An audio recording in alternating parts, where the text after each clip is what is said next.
Adofo me da se ya na onyame hyesu no onyame pambo e na beto yeso nyame kan se anuonyam kura nyame ne se hene na sabri jebre na to bo asema ma me ho nya wahi na ntum ni kan script video no tie video no nsem nyina awie aba ho bia yakopon tumi wo ma me chia me papa Prophet Jonathan akabo the third na ma me chia papa Church of Pentecost di family nyame kan sa anapai awie so nyame de yankwan ache Adofo me betra PC so ni aka se aba eye NPP for beto no bi ka be kasai se obi abetimanya because sunsumu sacrifice akoso ba me saba biem be ka se NDC for ebefa video ewo ho edi adanse e ma me kire o mo se asemfo o magi sika no na so meto atia NPP because nature be consult to nature no na nyama bebri akoso na ampa yeto abani wie ja chinkwesi afa na ye president kodu ho ko kasa na no fumfum ye amako blesse ja chinkwesi NPP away e kire pefe se nipa bi a wote asasi so ne ya wudua no na wutwam anamo bi a NPP mutu ni nne no muntu ni akwanda ho na atimi amamanyonyam na we ne yeto aba ni wie ye odifo abekasa se NDC fo befa we na yeto aba ni nyina wie ya yetise yesei enyese yetise yewusi ya NDC fo cars ne bi ya papa glasses nemo mamembo ya papa dampare abaso dampare ya papa esi educate ya kan se wa test the first one wa test the second one ni nyina nso wa pass ene kire nyuma pa dampare oye nemo ewie NPP fo enipa ehyew ejiro mutim ade tumi o mo ya no mutimi na hwe ebra ye kanya asasam no biti se chema untumi me pa cho udin no kura wa spere untimi udin na wa wodi ato so se chema untumi no asin no me pa cho e o peso aso na ukogina ho papa pani mumua na uhimu tisi ya officer school jamani ye bwana politics o ye kanya asasam o e gamu asam se o ko cancer papa wuti asema ya tinkwesi be kai o si NPP fo perifon bi akasa e support o so o nwini no mra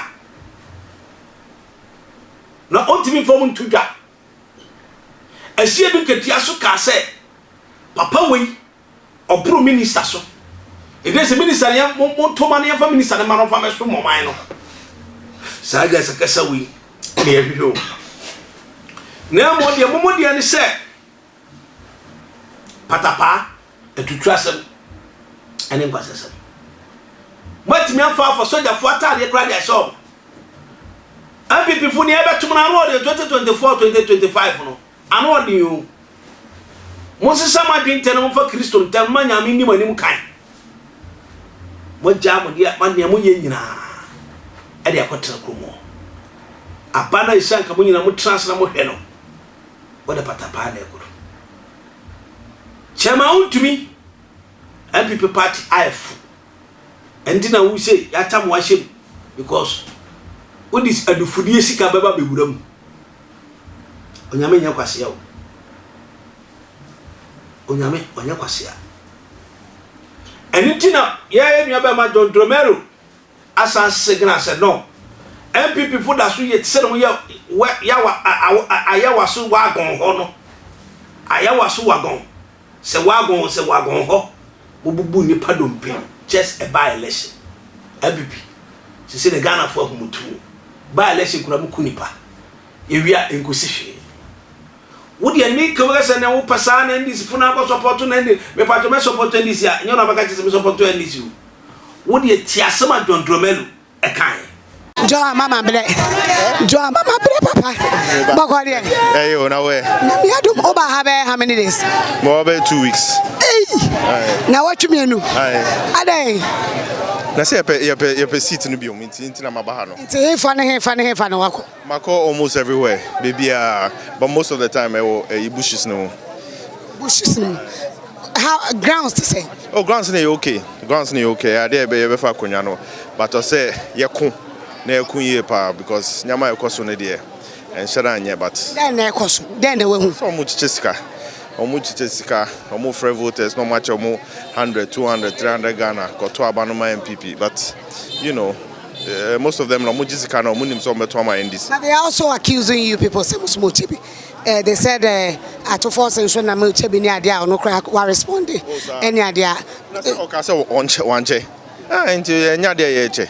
But omunim so much pa into no mukasa no. Where have you been this morning? Mako kushia omucheska mako senche inside hono the small towns ni villages na inside hono so omucheska ohwa haso omucheska wa inte ade omuche but ye behwe so na ye hu se ne be. Who feels like sika chen be affected yera kwesi?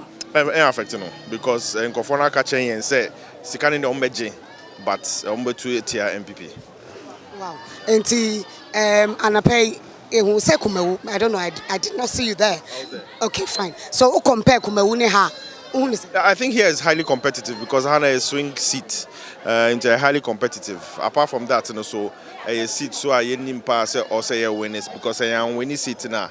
NPP for Benya majority of parliament. So it's a very crucial seat for us. That's in so they already have one until they are in the majority, but by one.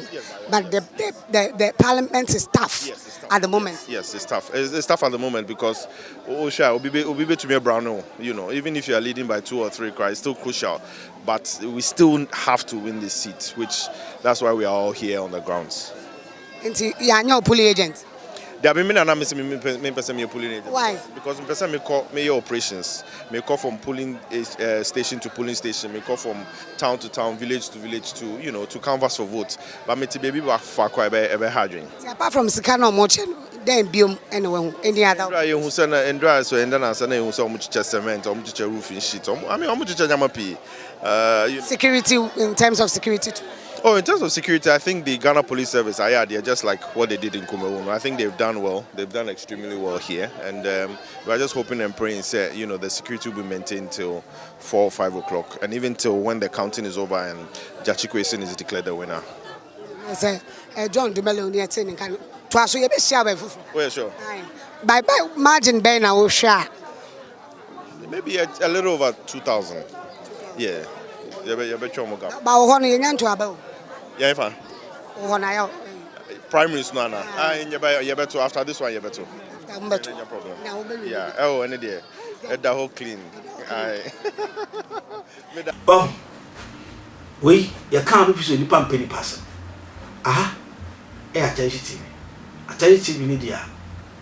Na subscribe, share. Push link no. Enyamisha. Eba kwa. Bedasi. Macrow. Bye bye.